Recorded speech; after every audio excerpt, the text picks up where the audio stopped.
Okay, here we are. FJ62 or FJ80. Which one do you buy? Well, it all depends, right? Are you a movie mogul, producer? You might want to go with the fully window, clear, clean, classic FJ62 look. But do you shave twice a month? A little bit rugged, wear a baseball cap a lot? Well, you're probably going to want to have the FJ80, the off-roader, a little bit more rugged and muscular. So classic versus muscle, but one of these is a lot more capable than the other. We'll get into that in just a second. So first off, when choosing between these two, what's market availability? Well, first of all, FJ60 started in 1980, and they built them all the way to ultimately 1990. It's always about 10 years that they will produce, a Landcruiser will produce a model, right? The FJ40 being the longest of those, even produced in other countries, well beyond 1984. But in 80, the 60 came out, carbureted, a little bit stinky, underpowered. It had the 2F engine that came from the FJ40, shared that engine. Then it went to the 3F. That's what this is. So the square lights in the front of this truck gives it away. That's a 1989 FJ62 with the square lights, fuel injected, about 155 horsepower. So, you're not going to win any races, but 155 and about 220 torque. So they went up from the 60, the round light version of this model. It went from 135 horsepower to 155 horsepower, and it jumped about 10 in torque to about 220 in torque. Solid axles, 4-speed, the wheelbase 107. So let's jump over to, there we go, to the FJ80. So the FJ80, actually one of my first cars that I ever got was an FJ80 in 1995, an emerald green. So not this one, but that kind of dated emerald green color from Toyota. This one is Moon Glow Pearl on 1995, and yes, I'll answer it right away. It is triple locked, so this is bomb diggity. Both these trucks are a little bit outfitted, lifted and all. We'll get to that in about a second. But Moon Glow Pearl, and if you want, just comment what your favorite color FJ80 is. Comment below. They had some pretty cool colors back in the day. So the FJ80, we were just talking about engine. Well, they went from the first FJ80s in they came out in 91, 92. It had the same engine as the FJ62 here, had the same engine, shared the same engine, the same tranny.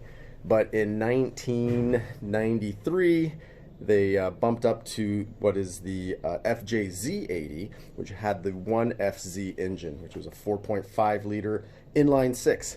Jumped substantially in horsepower from 155 horsepower to 212. So if you're in the market and you're definitively getting an FJ80, look for a 1995, 96, or 97.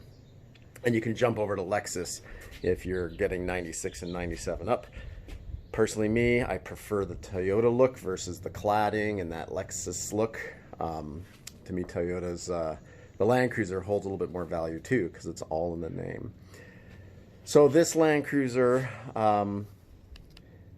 again, 1995. So I went back and recently, a couple of years ago, I bought this out of Arizona. No rust, just beautiful, great condition. Already lifted with an Old Man Emu 2-inch lift. So actually, let's just jump to the lifts real quick. That has a 2-inch, and you can notice the FJ62 is bigger because a couple reasons. The tires are 35-inch, and yes, they do clear. And it's got a Old Man Emu Manfrey lift, reverse shackle, which is giving it about a 4-inch lift. Let's get up close and check that. So there you go. Yes, springs, of course, on the FJ62, and there we go. Now on the FJ80, this is where they moved from springs, but they still kept solid axles, front and rear solid axle, but they went from springs, leaf springs I should say, to coilovers, shocks, and again, that has an old man emu underneath.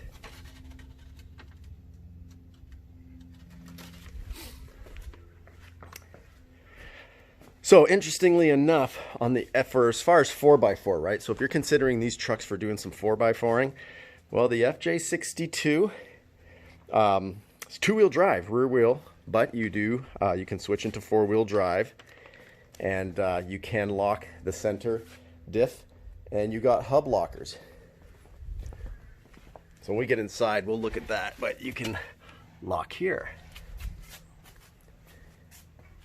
And they all came that way. Conversely, with the FJ80, if you get this, try to get it triple locked. Then you don't have to get any aftermarket ARB air lockers or anything like that. But electronically triple locked makes this thing totally capable. Each wheel turns independent of one another. So you can lock the center, you can lock the rear, and you can lock the front in those precarious positions you find yourself in when you're off-roading. Full-time four-wheel drive. So this is the first time that Toyota put out a product, so in 1991 and onward, where it's full-time four-wheel drive. Can't go to two-wheel drive in this thing. And yes, as far as gas efficiency, they both get in gas mileage. Horrible. Suck gas back. But you're not getting that to conserve the oil refineries' stockpile. These do drink. Okay, so 4-speed in this in 1995, you got airbags. So again, why 95, 96, 97 to me are the preferable ones. Triple locked, and again, triple locked, maybe 35%, 38% came triple locked. So anybody who gets one of these, they love their Landcruiser. But one comment that's pretty common is, I wish mine was triple locked. So that's the lockers. And we'll look at that in the interior here in a second. Yeah, four-wheel, full-time on that. Now towing, are you going to tow with these? Well, if you're towing with that, 3,500 pounds, not a lot. And if you're going to tow with this, the FJ80, yeah, you get 5,000 pounds. Again, it's not a V8. V8 didn't come until 1998 with the 100 series, which bumped that up an extra 1,500 pounds of towing. So 100 series will tow you 6,500. A 200 series will tow you 8,500.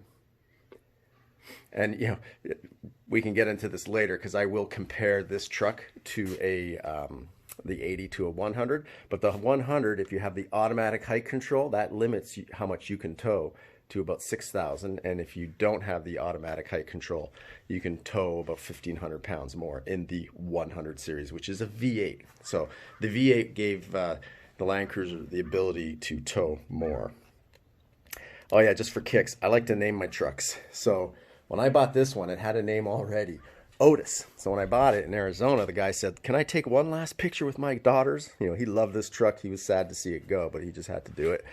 And I heard one of the girls say like, "Oh, Otis is leaving?" So I kept the name Otis, but I gave it an acronym. So it's Otis, yeah, over terrain in style. So the acronym is that. This one, when I got it, you know, I did bring this one back to life a bit. It was a little bit neglected, needed some TLC. So when we first saw it, you know, it had the original wheels, a little bit rusty, didn't have that confer up top, the roof rack. So my youngest daughter, she's 14 at the time, said, "This looks like something Ted Bundy would drive." So I laughed, and then the name Ted, I had to drop Bundy, but the name Ted stuck. It gives me a chuckle every time, but I still think that's beautiful. I don't think Ted Bundy would drive that. I'm just knocking over my water bottles. Okay, so as you can tell, I don't like to edit. I like just to do it in one shot. Okay, so towing we went over. Wheelbase, so 107.5 for the 62, and they added about 5 inches to the wheelbase, so it's 112 on the FJ80. Oh yes, interestingly enough, and we can look through the clear windows here, no third row. third row seat for the first time in a Landcruiser product was with the FJ80. So we got third row capability. So you can take 2 in the front, 3 in the second row, and 2 in the back, maybe 3 in the back. So that's a 7 to 8 passenger vehicle. I don't know what they rate it for. They might try to get away with 8 if they have the 3 seat belts in the back. But whenever you're shopping for one of these, those third row seats are always in the best condition possible because they're always folded up and not used. Okay, some just finishing touches I did on these trucks before we get into the interiors and look at the engine bays. Wheels. Yes, wheels make a difference. I've said that many a time, but I always think you got to do wheels that are date correct with the vehicle that you're looking at. So on this one, this has some Mickey Thompson 35-inch, so you know, aluminum, polished, and it's a bitch to polish those, by the way. So I do get why they went to basically painted, finished rims nowadays. So those 35s, that's giving it a lift, right? When I went from 33s to 35s on this truck, the truck went up an inch because of, well, 1 inch gets taken up into the wheel well circumference, right? And then the other inch is giving it the height. I think the 80 looks best with the original wheels. Yeah, there's some modern wheels, but again, I like to keep things date correct. So, and there's really not any wheels I like from 95, 96 that go better on this truck other than its own wheels. Maybe some icons. I saw some cool bronze icons that could be nice on a truck like this. I saw an I Hate Mud on a Moonglow Pearl. But those wheels are sweet. I just took the caps off to give it a nicer look. And whenever you do that, give it a fresh spray of paint, make it nice and black. And these are sitting on 33s. So, you know, typically this truck, both these trucks come with about 31-inch wheels. So 33s is already a larger wheel. This would probably look great with 35s, and that's a project down the road. Now on the front, both have bars. So let's talk about the FJ62 first. That's an ARB out of Australia. Mate, they sure know how to make a great bar, I tell you. So that bar, I mean, it can take a lot. You can see it's got a nice little dent in there, and it really didn't affect anything with that dent. With some rigid lights, a couple bar lights, bar light up top. But the bar, to me, gives it a beautiful look. So I did the same thing on this FJ80. The lights, yes, I changed them. Some people will give thumbs up. Some people will say, how dare you? But I think it's cool. I think these lights were great, and they were hard to get. Those are some Baja LP9s to give the finishing touches. Those look great when lit up. And some Demon shackles on there. So to me, that bar makes it look great, but more importantly, look at that approach angle. You get a lot of wheel, so you don't really have to go to 37s on this truck with a bar like that. And some people that might already have FJ80s or had one in the past, you'll notice the bars usually are a lot lower, and you see down here your turn signal. So my turn signal now is that little light on the side, because this bar comes up an extra 3 inches higher, hence giving you all that clearance. So when you rock crawl, approach angle and departure angle, pretty important. Both these trucks, I left the rear as is, because I do like that bumper. Maybe I put a 4x4 Labs bumper back here. I think those are pretty sweet. And as you can see, approach angles, yes, with a bumper that would be a little higher, and then get rid of that full-size spare in the back. And I just tell my kids that's when we were being chased by a Velociraptor, and it just got the back of our bumper. Tyrannosaurus Rex. And then added these lights. Yes, I did put some simple $10 tint on those back lights, which I think gives it a nice dark look. Same thing with this original bumper, because I just love that full chrome bumper on it, and that one was in perfect shape. Tinted lights with the bars. And spacers, as you can see, whenever you go up, you want to go out. So that did require spacers to help with the clearance. And same thing. It's the subtleties. Like the wheels on these trucks are inset, definitely. So I like it when it comes nice and flush. And the higher it is, they can actually start to stick out about an inch or two. Like that green one way back there. That's the green machine with 40-inch tires, and they stick out. I'll get closer to that in a second. All right. So again, midway cap here before we check the interiors. The FJ60, small family. You can pack a bunch of gear. Put that comfer back there. Let's just actually look at that real quick. On that comfer, we've got the shovel, the axe, recovery boards, all in black so they don't stick out so much. And I did get the axe because, well, my daughter says this is Ted Bundy, so got to go with the look. But I just love that roof rack. I found that in LA for 200 bucks. It needed some paint, so I sanded it down, got it painted up, and it just looks great. And it's a bigger rack than like the Smitty built or a lot of the ones that are in the market today for all the Jeeps. So I got this high lift, put it up there, and it gives it a nice look. But I had to retrofit the Smitty built mounts with my Dremel. But that worked out.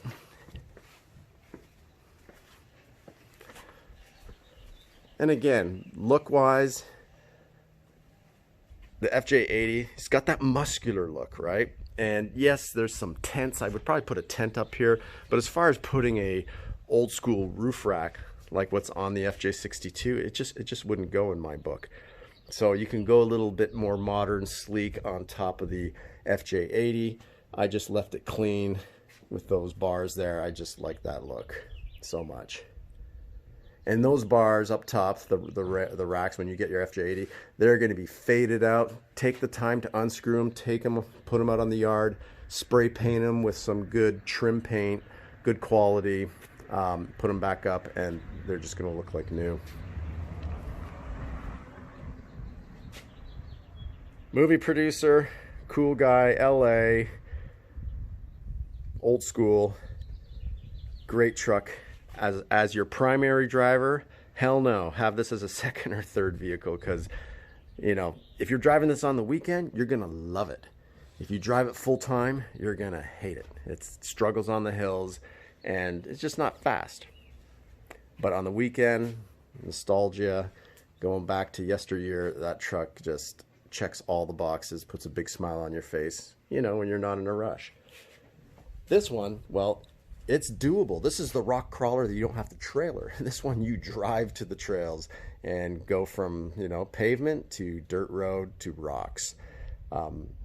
Pretty much the most capable vehicle out there. A lot of Jeep guys, JK guys, end up getting these because when they off-road and they camp, well, this is just bigger. So it's fully capable, does everything, yet you've got the space to bring a lot of gear with you.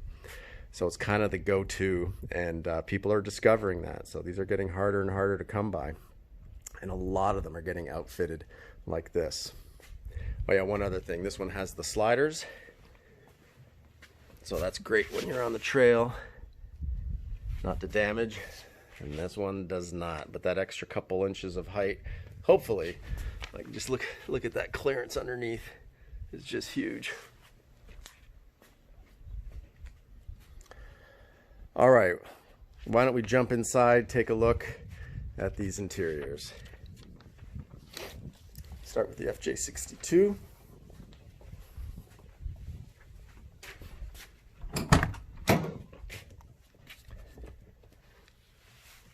So old school,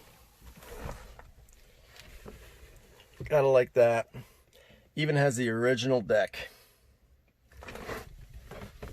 If you get one of these, if the interior is done, and it would have to be done to be in this shape, this is a spot that always rips. So if you go to buy that material, it's like $150 a yard. It's ridiculously expensive. So what I did, I found a door just like this. Not this door, but I found a door online. I bought it, just not the full door, just the skin. And I cut out enough of this. Well, an upholstery shop that I gave it to cut out enough and fixed that simple tear. But this interior just came up looking great. And lots of cargo space in the back there. So without that third row, yeah, you have a ton of space. I like to mountain bike, so my mountain bike fits in there no problem. Because I have this in 4K, I don't have the ability to zoom, so let's jump in the back and get a full look at that interior.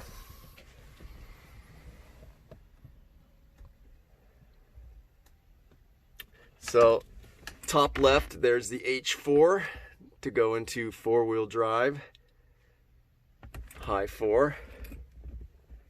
And then here you have your two-wheel drive low, sorry, high, I should say, your neutral, and then your four-wheel low. So simple, so nice. And just look at the windows. There is no blind spot in this car. It's windows, windows, and windows. And I like them untinted. I think that's the best way to have an FJ60 or 62. Clear windows. Super comfortable, and you get a nice high view with that lift. All right, let's jump over to the FJ80. Before we do though, I was going to show you the Green Machine. As I mentioned, I name all my vehicles, so this one is the Green Machine, and those are 40-inch tires, and those stick out because the higher you go, the further out you can go. And then I just got this one recently. This one almost as high. It's got 35 swampers on it. It's also a spring over axle lift. And that one, its name is Ketchup because it's red like ketchup, and it's so darn slow because it's the original 1F 155 engine, which is what, 125 horsepower with a 3-speed transmission. So it's always trying to catch up, hence the name Ketchup. All right, back to the 80. Oh yeah, those LP9 lights from Baja, they will light up the night. I took this up on the North Divide. That's going up to Saddleback Mountain, about an hour-and-a-half run. Fire roads, pretty simple. But it got dark, and that lit our way home. Now on an FJ80, yes, you get the luxury of leather. But the problem with that, unless it's redone, and these aren't, these are original seats. I want to keep them original. You can see it starting to crack because this leather is really dry and thick, but I've been putting coat after coat of different oils and conditioners, bringing it back to life. Leather here, vinyl here from the manufacturer. That's why this looks fine, but that's leather and it is prone to crack. Steering wheel in great shape. And I just love this color interior. So let's take a look. Four-wheel drive full-time, so then you'll just have your high and your low. No need to go into two-wheel drive because you can't. And then right here is our center lock. And I'm trying to remember, I bought this, I think I bought this aftermarket, so it's just a way to be able to switch it and do it full-time. I did it 2 years ago, I'm trying to recall.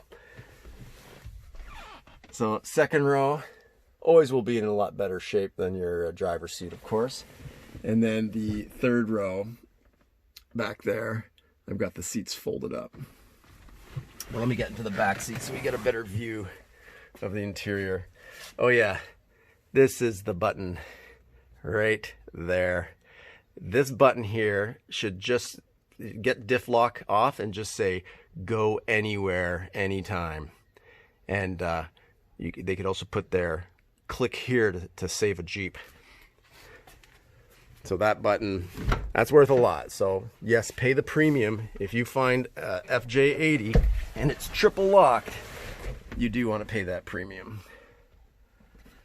So there's that interior. I love it.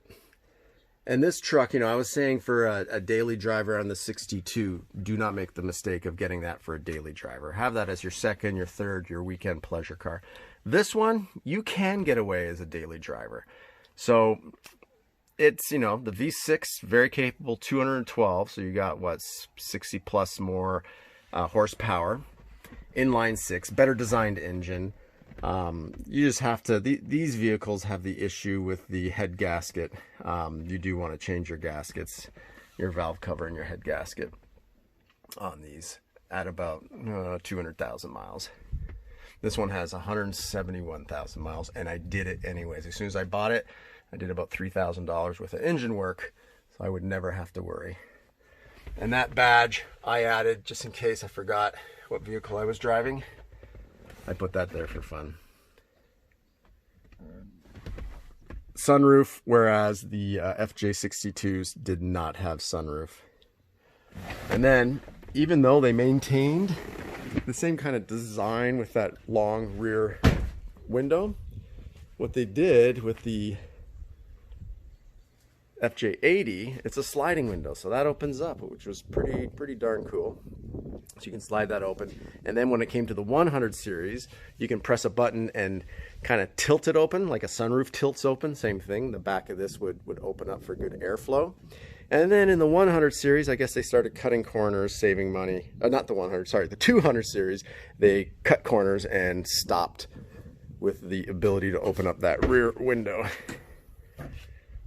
And a view from the back, always the split. A lot of people don't think about this, but the 4Runner doesn't have that. A lot of trucks don't have this, and it costs them more to build. So instead of having one big gate that swings open, and if you're skiing, hiking, you got to sit on a dirty bumper, you know, to put boots on or whatever gear. Here, you can sit here, you can put your food out if you're on the fire road stopping to eat. I love it. So split gate. You don't realize it until you don't have one anymore, how nice they are. And these seats in the back, oh yeah, I was about to say you can remove them. You can with a lot of trouble. These do come out. But the in the 100 series, the model after this, you can remove them. You can just pop them out, put them in your garage if you're going to be bringing a lot of gear. And then when they went to the 200 series, then they became full-time locked in there. So yeah, these ones are locked in just like a 200 series.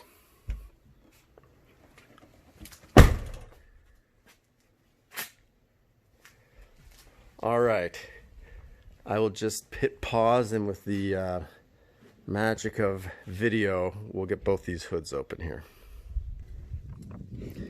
Okay, so before we get a look at these engines, I don't think I went over production numbers. So you kind of know supply, demand, and what's out there. So this is obviously US based, because these trucks, they sold all across the US. Actually, as of 2019, at some point during the year, the 10 millionth Landcruiser was produced in 2019. We're 2020 now, but 10 million Landcruisers. So let's hope they do build a 300 series. Rumors are they might not, or they might just go back to a turbocharged V6. Let's hope they keep it V8, which will put these values up. Well, they're going to go up anyhow. But the 60, so the round light version, 1980 through 87, they made about 23,000 of them, US stock spec.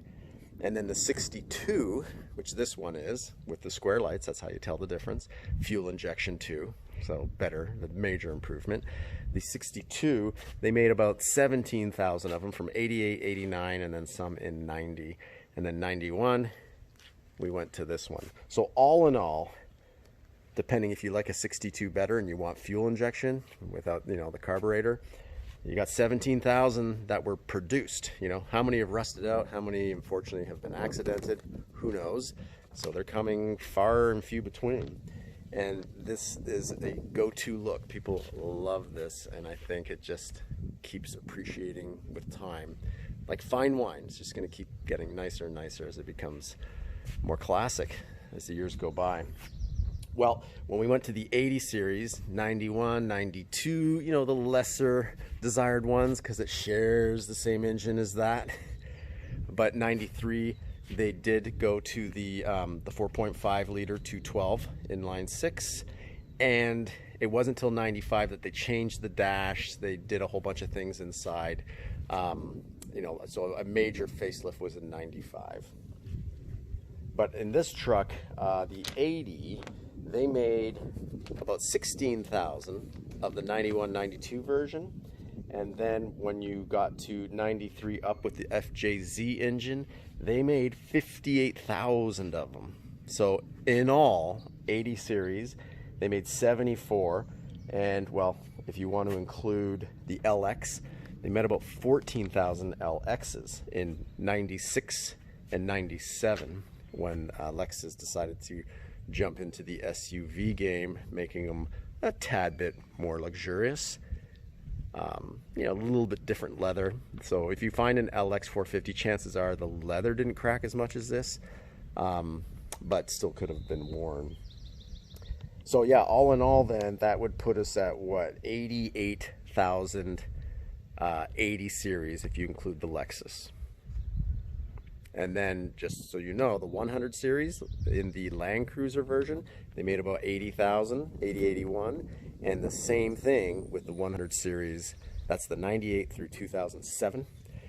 They made about 80,000 of the Lexus. So the production, you know, SUVs became more popular. So they made 160,000 of the 100 series versus 88,000 of the 80 series versus what, about 40,000 of the 60 and 62. 40, 80, and then I keep saying 100 series. People are probably thinking, what is he talking about? That's a 100 series, the silver one. That's a Lexus, a 2006.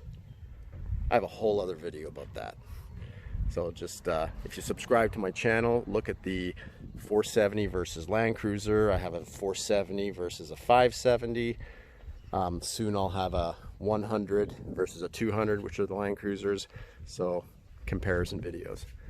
All right, let's look at these engines. Enough is enough, right? Enough numbers. But it's good to know those numbers, right? Because 40,000 of these trucks, not a whole bunch. That will be out there. So, electronic fuel injection. First time that they came out with it. So it's the 3FE engine.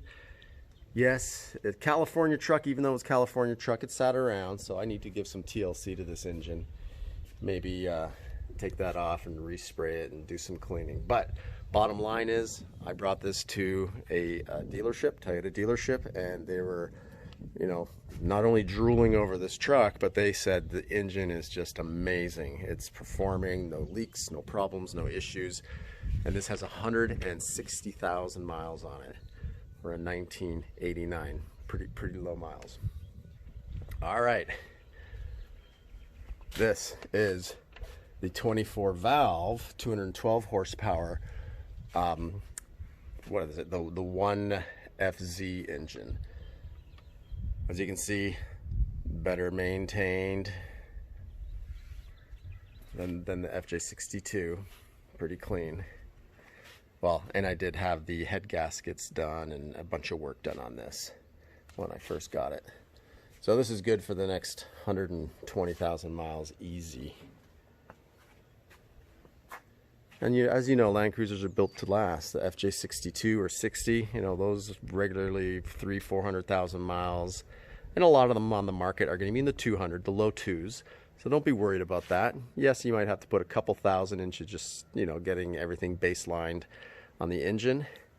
And then an 80, also these regularly can go to 400,000 or 500,000 miles when maintained properly. All right, let's get those hoods closed. So there you have it, the 62 and the 80. So which one to buy? In my opinion, as you can see in front of you, well, buy both. Have the best of both worlds. And totally different experiences. I love the 62. Again, it's that nostalgic feel, that great look. Look at that hood, right? So I call that the patina. Everywhere else, the paint is great. The hood, I was about to get it done, and I had a friend say to me, leave it. It looks awesome. Maybe just sand off those little whitish areas and just get it to the flat patina look. But everything else, that paint is in excellent shape. Paint issues you can have with these, up on the upper rail, you can see up here, the right along there, you can get rust, and yes, I have some on the other side. And you can get some rust up along the door frame here. So here, I've got a little bit. Even though this was a California car, you know, that ocean air, the misty air gets into those rain gutters, and unfortunately, it can start to cause rust.